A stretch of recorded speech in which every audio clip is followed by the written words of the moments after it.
That hasn't worked out because to their surprise, so since they lost that fight, they want to change the topic so that all we're talking about is a radical ideological agenda on riders.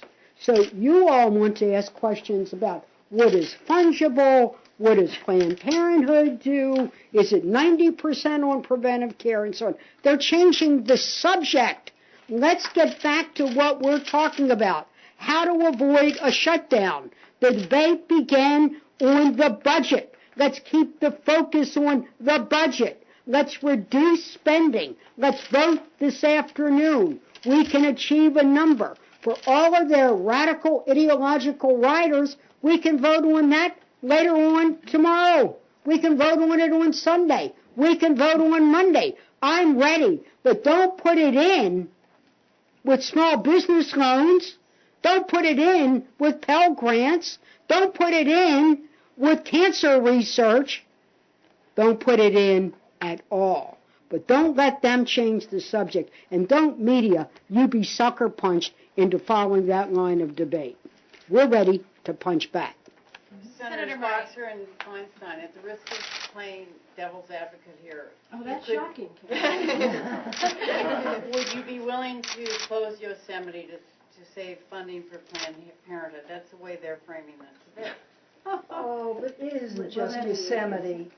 I mean, that, I don't even think, Carolyn, we should answer that question. This isn't about Yosemite. This is about hundreds of thousands of people who need services that are going to be denied. This is about military people serving in Iraq and Afghanistan who aren't going to get their checks. This is about people that if the government closes, they may not make their next house payment. That's what this is about. But the number has been achieved. You see, this is the sort of chimera here. The government does not need to close because essentially, from what we have understood, we have met their number. And it is above 70 billion. And we are prepared to do that. Yeah. Now they put these, I heard Michelle Bachmann say, and I assume she knows what the number is, that unless we repeal Obamacare in this bill, we cannot vote for this bill. She cannot vote for this bill. That's where we're going with this. And, you know, women's health is one part of it. And your asking that question is exactly why we're so angry. No woman in this country should be asked a question of, well, do you want to close a park? Give up your health care. No woman should be asked that. Senators Murray and Cantwell, what is... Can I answer my press, since they mentioned my name? We don't have to close Yosemite. We don't have to furlough one person. We don't have to do any of this. We have a deal on the numbers. And guess what this was about? Numbers. This is about cutting the deficit. It is done. To bring in this whole other agenda is absolutely extreme, radical, absurd, and we're just going to say to the American people, you be the judge. We've met their numbers. We've done what we have to do. This is a little bit like Wisconsin in some ways, too. Senators, what is your biggest concern about the economic impact of a shutdown in Washington State, and your message for the families at Joint Base Lewis McChord worried about getting their paychecks on time? As Senator Boxer just said, the government shouldn't shut down. We have come to an agreement. Very difficult for many of us to move to the numbers they've asked for, but we've agreed to do that. Government shouldn't shut down tonight. We believe that if they take this issue off the table, that it will stay open, and that is what should happen. And that's what I would say to my soldiers. That's what I would say to somebody getting an FHA loan. That's what I would say to hundreds and hundreds of government employees.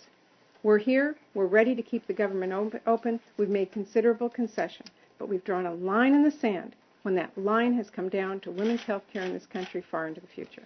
There's a proposal that the money could be sent to states in form of block grants. We shouldn't, we just shouldn't be held hostage right now. There are people in Washington State. We're probably going to have a higher foreclosure rate this year than last year. So we're not even out of this economic mess that was caused by the big banking failure and derivatives. And now these are people that need help.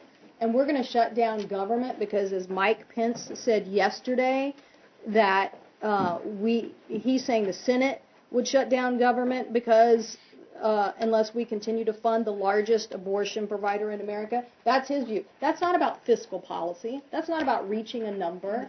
That's extreme Republican views in the House saying that's what they need to have before they'll vote for a budget. Well, that is holding hostage Americans that are trying to keep living in their homes. They're holding people hostage in America that want to get a paycheck, and they're holding back economic recovery, all because of some extreme social views that they are demanding that the House and Representative Boehner adhere to, or they won't vote for a budget. Well, we can't afford that in America. These aren't even in the mainstream views of Americans. And they cannot re-engineer the social agenda in America by jamming us at the 11th hour on something as important as women's health. Let me just finally say that the deal is done. We're ready to keep government open. We're ready to make concessions, but we will not do it at the expense of women's health. Thank you, Patty.